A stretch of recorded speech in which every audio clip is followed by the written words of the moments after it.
وہاں پر سیکیورٹی انتظامات کو مزید بہتر بنایا جائے. طالبان اور افغان نیشنل جو کہ وہاں پہ آباد ہیں, جو کہ بدامنی قائم کر رہے ہیں, ان کو علاقے سے نکالا جائے اور وہاں پہ خوشحالی اور ترقی کا جو سفر ہے اس کو شروع کیا جائے. اسکولز, کالجز, یونیورسٹیز کھولی جائیں تاکہ لوگ جو ہیں وہ بارود, نشہ اور ان سب چیزوں سے پیچھے ہٹ جائیں اور جو ماحول ہے وہ یکسر تبدیل ہو جائے. اس کے علاوہ ان کا جو ایک اور مطالبہ تھا وہ یہ تھا کہ بارودی سرنگیں جو کہ دہشت گردوں کو مارنے کے لیے بچھائی گئی ہیں, اس سے عام عوام چلتے پھرتے پھٹ رہی تھی, مر رہی تھی, زخمی ہو رہی تھی. تو ان کا یہ مطالبہ تھا کہ وزیرستان کے علاقوں سے بالخصوص اور کرم اور اگزئی کے علاقوں سے بھی اور اس طرح کے دیگر جو فاٹا کے علاقے تھے, خیبر, باجوڑ, مختلف علاقوں میں, ان کا مطالبہ تھا کہ وہاں سے ان بارودی سرنگوں کو ریموو کیا جائے تاکہ نوجوان نسل جو ہے یا جو لوگ ہیں جو استعمال کر رہے ہیں ان کو اس کا نقصان نہ اٹھانا پڑے. اس کے بعد ان کا جو ایک اور مطالبہ تھا وہ یہ تھا کہ جتنے بھی نیچرل ریسورسز اور منرلز ہیں جو کہ اس علاقے میں پائے جاتے ہیں اس پہ سب سے زیادہ حق لوکل لوگوں کا ہے اور ریاست کو یہ اختیار نہیں ہے کہ وہ یہاں سے مائننگ تو کرے لیکن انہی لوگوں کو اس کی تقسیم جو ہے وہ منصفانہ طور پر نہ کرے, اور جہاں سے وہ معدنیات برآمد ہو رہی ہیں ان کے پاس بنیادی سہولیات نہ ہوں بلکہ اس کو جو ہے وہ ایکسپورٹ کیا جائے پنجاب کی سائٹ پہ. اور ان کا ایک بہت بڑا مسئلہ یہ بھی ہے کہ وہ یہ سمجھتے ہیں کہ ملک کے جتنے بھی ریسورسز ہیں ان کو پنجاب پر یوٹیلائز کیا جاتا ہے اور باقی جو تمام اقوام ہیں ان کو نگلیکٹ کیا جاتا ہے. اس کے علاوہ ان کو کہا جا رہا ہے کہ افغانستان کی بھی سپورٹ حاصل ہے, حمایت حاصل ہے, کیونکہ ان کے جلسے جلوسوں میں ہم نے دیکھا کہ یہ افغانستان کا جو جھنڈا ہے اس کو بھی بلند کرتے ہوئے دکھائی دیتے ہیں. اور ابھی ریسنٹلی ان کے کارکن گلامن جو کہ شاعر بھی تھے ان کو قتل کیا گیا تھا ایک مارکیٹ میں, تو وہ بھی کافی زیادہ افغان نیشنلسٹ کے لیے بات کرتے تھے اور افغانستان کا جھنڈا ہمیشہ لہرایا کرتے تھے. تو یہ بھی کہا جاتا ہے کہ ان کے تانے بانے جو ہیں وہ افغانستان سے دیکھنے کو ملتے ہیں. ساتھ ہی ساتھ ان کا جو ایک اور مطالبہ تھا وہ یہ تھا کہ وزیرستان میں خاص طور پر جب آپریشن شروع ہوا تو اس کے جتنے بھی آئی ڈی پیز تھے جو کہ بنو اور دیگر اضلاع میں جن کو سیٹل ڈاؤن کیا گیا تھا ان کی بحفاظت اپنے گھروں کو واپسی کو یقینی بنایا جائے, اور نہ صرف واپسی کو یقینی بنایا جائے بلکہ ان کا جتنا نقصان ہوا ہے اس کو بھی کمپنسیٹ کیا جائے اور ان کو ماہانہ وظیفہ دیا جائے تاکہ وہ اپنی زندگی کی بحالی کی جانب واپس آ جائیں. تو یہ کچھ مطالبے تھے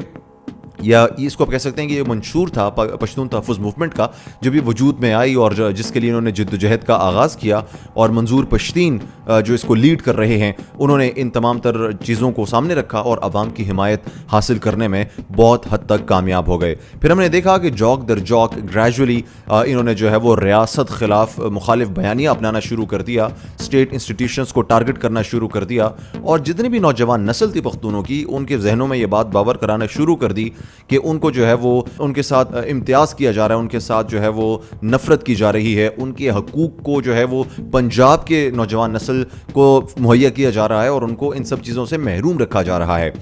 جب نوجوان نسل کی حمایت ان کو حاصل ہو گئی تو انہوں نے کھلا ریاست کے خلاف اور ریاستی اداروں کے خلاف نعرے بازیاں بھی شروع کی, اور ان کے خلاف ایک کھلا جو تحریک ہے اس کا آغاز کرنا شروع کر دیا, جس سے یقینی طور پہ ریاست جو تھی وہ نبرد آزما ہونے کے لیے بھرپور طور پر تیار ہو گئی. ساتھ ہی ہم نے دیکھا کہ ان کو سیاسی وابستگی کے طور پر علی وزیر اور جو محسن داوڑ ہیں ان کی بھی حمایت حاصل تھی. تو جب الیکشنز ہوئے 2018 میں تو یہ 2 سیٹیں بھی نیشنل اسمبلی کی جیت گئے, جس کے بعد ان کی نیشنل اسمبلی میں ریپرزنٹیشن بھی سٹارٹ ہو گئی. لیکن کہا جاتا ہے کہ محسن داوڑ اور علی وزیر جو ہیں وہ اتنا ایکٹیولی پشتون تحفظ موومنٹ کو لیڈ نہیں کر رہے یا اس کے ساتھ لنک نہیں ہیں جتنا ایکٹیولی منظور پشتین اس کو بذات خود لے کر چل رہے ہیں, اور مختلف جگہوں پر جلسے جلوس کرتے دکھائی دیتے ہیں, نہ صرف وزیرستان میں خیبر میں بلکہ کوہاٹ اور اگزئی کرم اور جتنے بھی علاقے ہیں جہاں پہ پشتونوں کے ساتھ کہیں نہ کہیں نسلی امتیاز ہو رہا ہے وہاں پہ یہ بندہ پہنچتا ہے اور ان کو ان کے حقوق کے لیے کھڑا کرنے پر مجبور بھی کر دیتا ہے. تو ان سب چیزوں کو سامنے رکھتے ہوئے دیکھا گیا ہے کہ پشتون تحفظ موومنٹ نے جب ریاست مخالف بیانیہ اپنانا شروع کر دیا تو ریاست نے بھی ان پر ہاتھ کھینچنا شروع کر دیا, اور متعدد بار ہم نے دیکھا کہ ان کے جو افراد تھے ان کو گرفتار بھی کیا گیا. علی وزیر کے بارے میں ایک بہت اچھی اگزامپل ہے جو کہ سٹنگ MNA تھے لیکن اس کے باوجود بھی کافی عرصے سے وہ حکومتی ریاستی اداروں کی حراست میں ہیں, اور ان کو جو ہے وہ جب اسپیکر پروڈکشن آرڈر جاری کرتے ہیں تو وہ آ جاتے ہیں اور اس کے بعد ان کو دوبارہ سے حراست میں لے لیا جاتا ہے. لیکن علی وزیر کی قربانیاں بھی بہت زیادہ ہیں, ان کے خاندان کے بہت سارے افراد کو قتل کر دیا گیا لیکن اس کے باوجود بھی وہ پختون ولی جو ایک کاز ہے اس کے لیے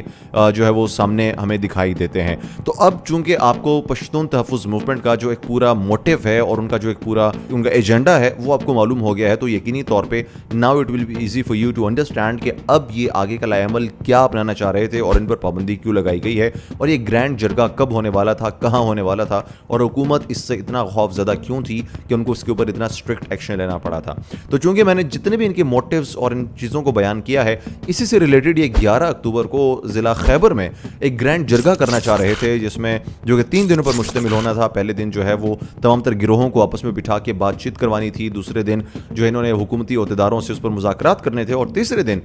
جو ان کی ٹاپ لیڈرشپ تھی انہوں نے آگے کے لائحہ عمل کا اعلان کرنا تھا. لیکن اس سے پہلے ہی اس کے جب کیمپین چل رہی تھی تو حکومت نے اسی دوران ہی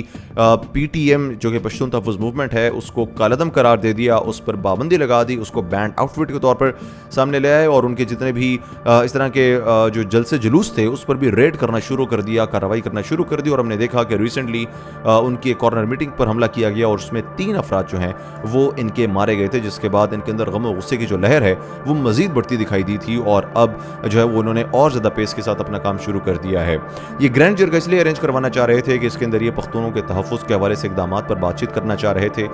جو پختونوں کے بگڑتے ہوئے سیاسی صورتحال ہے اس پر بات کرنا چاہتے تھے, اکانومی پر بات کرنا چاہتے تھے. اور یہ اسٹیٹ سے ہٹ کے اس کی ایگزامپل ایسے لی جا سکتی ہے کہ it was a state with in a state. ایک جرگہ جو فیصلہ کرتا اس کو مانا جاتا چاہے وہ ریاست کے خلاف جاتا یا ریاست کے حق میں جاتا, جو کہ ریاست کبھی بھی اس چیز کو ٹالریٹ نہیں کر سکتی ہے, اس لیے ریاست کو آنا پڑا اور ان کے خلاف جو ہے وہ ایکشن لینا پڑا تھا. یہ پختونولی کے تحت جو ہے وہ یہ اس پہ ڈیسیجن لینا چاہتے تھے مختلف چیزوں پر, مختلف ایشوز کے ریلیٹڈ, اور اس کے اوپر پھر حکومت جب ایکشن میں آئی تو ہم نے دیکھا کہ جو ہے وہ علی امین گنڈا پور جو کہ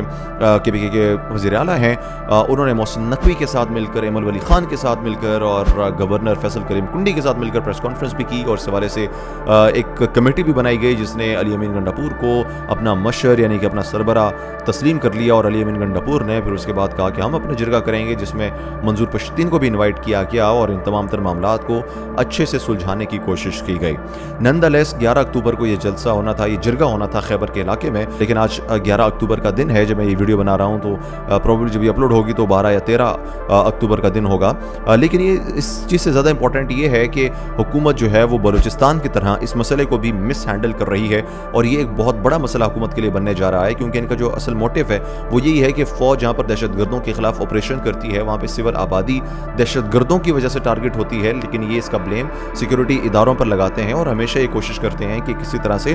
جو فوجی آپریشنز ہیں ان کو روکا جا سکے. ابھی ہم نے دیکھا کہ جب اورگزئی میں ریاست پاکستان نے آپریشن کا آغاز کیا دہشت گردوں کے خلاف, تو جہاں کے پی کے حکومت نے اس کی مخالفت کی, وہیں پشتون تحفظ موومنٹ اور جتنے بھی فاٹا کی عوام تھی انہوں نے بھی سب کی مخالفت کی, کیونکہ انہوں نے دیکھا کہ اس میں ڈسٹرکشن ہے, تباہی ہے اور کسی کا بھلائی نہیں ہونے والی ہے. لیکن ریاست اس بات پر بضد ہے کہ دہشت گردوں کے خلاف جو ہے وہ کارروائی کی جائے گی اور ان کا کلاکما کیا جائے گا تاکہ ملک میں امن و امان کی صورتحال کو برقرار رکھا جا سکے. اس حوالے سے منظور پشتین نے ملک بھر کا دورہ کیا, جتنے بھی پختونوں کے میجورٹی علاقے تھے وہاں پر وہ پہنچے, تنظیم سازی کی, لوگوں کو اپنے ساتھ ملایا, اور دیکھتے ہی دیکھتے پشتون تحفظ موومنٹ جو ہے ایک بہت بڑی جماعت کے طور پہ ہمیں سامنے دیکھنے کو ملی ہے.